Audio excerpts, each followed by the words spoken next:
सिरोही और आसपास के अंचल से पधारे हुए युवाओं, माताओं, बहनों, आप सभी को इस अरविंद का बारंबार प्रणाम। जय सिया राम। मित्रों,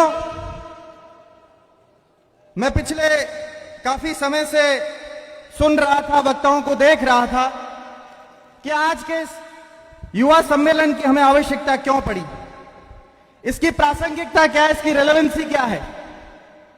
हमें यह समझना पड़ेगा। और व्यक्तिगत रूप से मैं ये मानता भी हूं कि जहां पर युवाओं की भीड़ होती है वहां केवल शोर नहीं होता, वहां संभावनाओं की भी गुंजाइश बढ़ जाती है। भारत की जनसंख्या का अधिकांश हिस्सा युवाओं का है।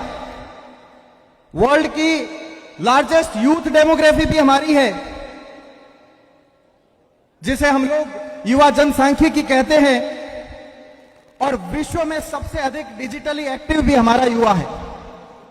इसलिए भारत में मैं मानता हूं कि युवा केवल मात्र भीड़ नहीं है, हमारी स्ट्रेटेजिक एसेट है, हमारी भारत की, इस राष्ट्र की संपत्ति है।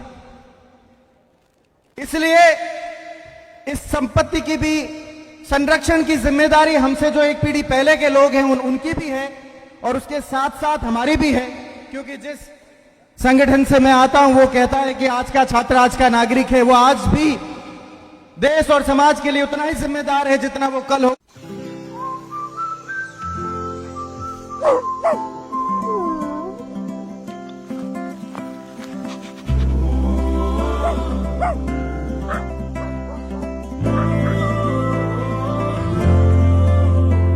भरोसे की राइड एक्साइड होगा उन पर, उनसे हम किस प्रकार निदान पाए, इसकी तैयारी हमें करनी होगी।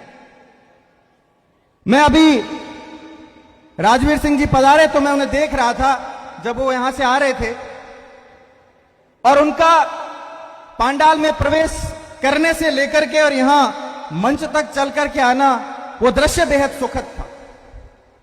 वो सुखद इसलिए भी था कि हमारा यूथ जो है उसका दृष्टिकोण, उसका नजरिया बदल रहा है। हम लोग कम से कम इतना आइडेंटिफाई करने लगे हैं कि क्या सही है क्या गलत है।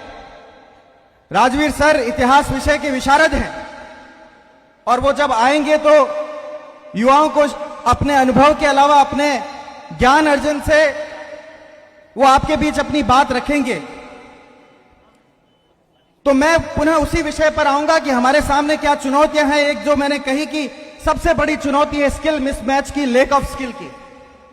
चूंकि मैं जोधपुर के जयनारायण व्यास विश्वविद्यालय में सन 2022 में छात्र संघ अध्यक्ष रहा, और इस मंच के माध्यम से पुनः उस युवा तरुणाई को धन्यवाद करता हूं।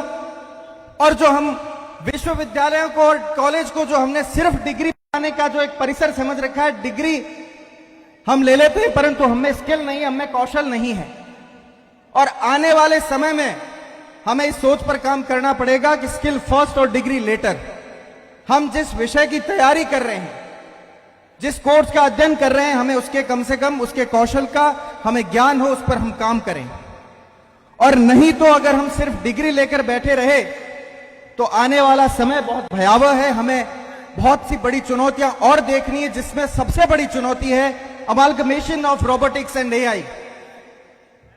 जो रोबोटिक्स और आर्टिफिशियल इंटेलिजेंस की जो आपस में सम्मिश्रण हो रहा है, जो संधि हो रही है, ये आज से 2 दशक बाद हमारे सामने मैन पावर के सामने बहुत बड़ी चुनौती खड़ी करने वाली है।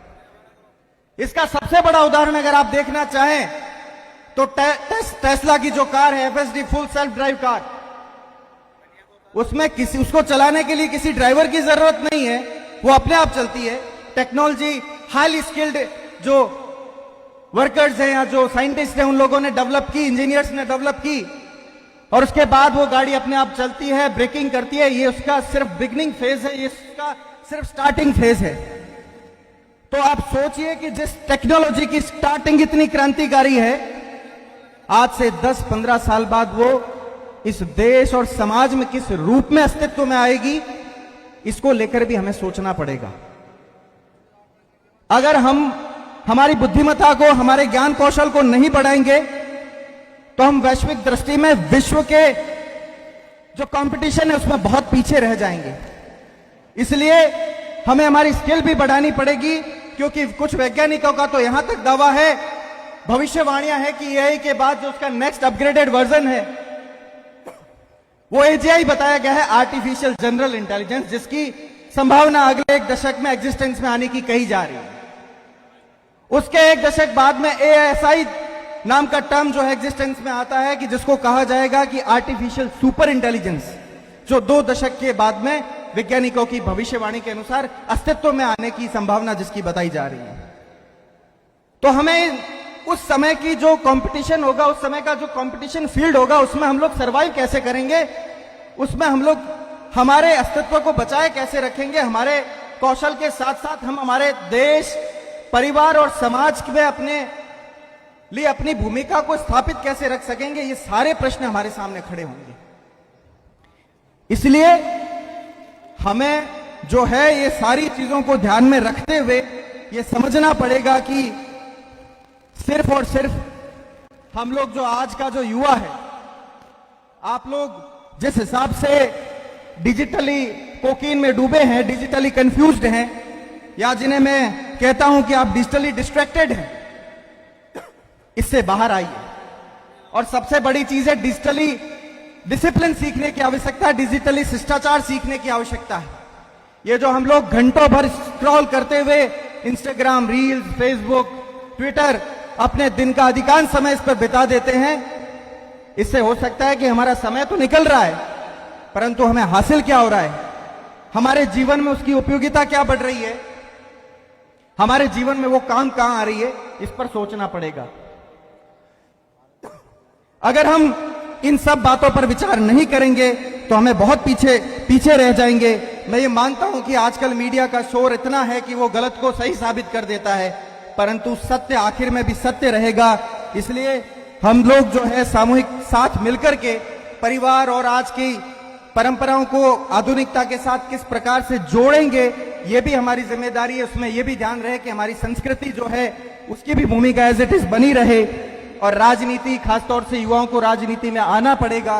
राजनीति में क्षितिज के पार देखने वाले युवाओं की नितांत आवश्यकता है। हमारे युवाओं के पास तो समस्या यह है कि शक्ति बहुत है पर विजन की बहुत कमी दिखती। हम लोग ताकत बहुत दिखाते हैं, ऊर्जा बहुत दिखाते हैं, पर जब कोई बड़े नेता हमसे हमारी विजन के बारे में पूछते हैं, वहां हम पीछे हो जाते हैं। हमारी ओरेटिंग स्किल्स नहीं है, हमारा नॉलेज बेस नहीं है।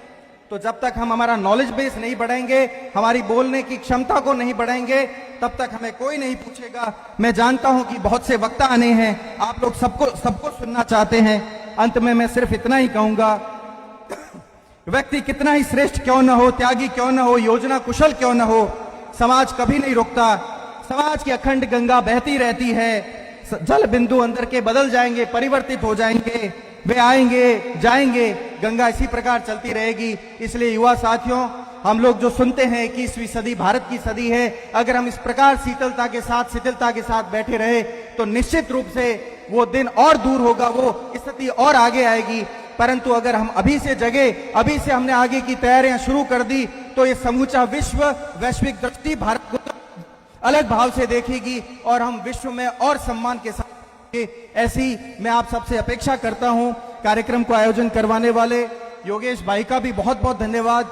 अकस्मात जब मैं लंदन था तो मैं मेट्रो से निकला, योगेश भाई उस समय मिले, तो चूंकि आप गोरों के देश में जाते हैं तो ब्राउन को जब देखता है तो सहज है कि आप उससे मिलते हैं, बात करते हैं। हमारी उस समय बात हुई, परिचय हुआ।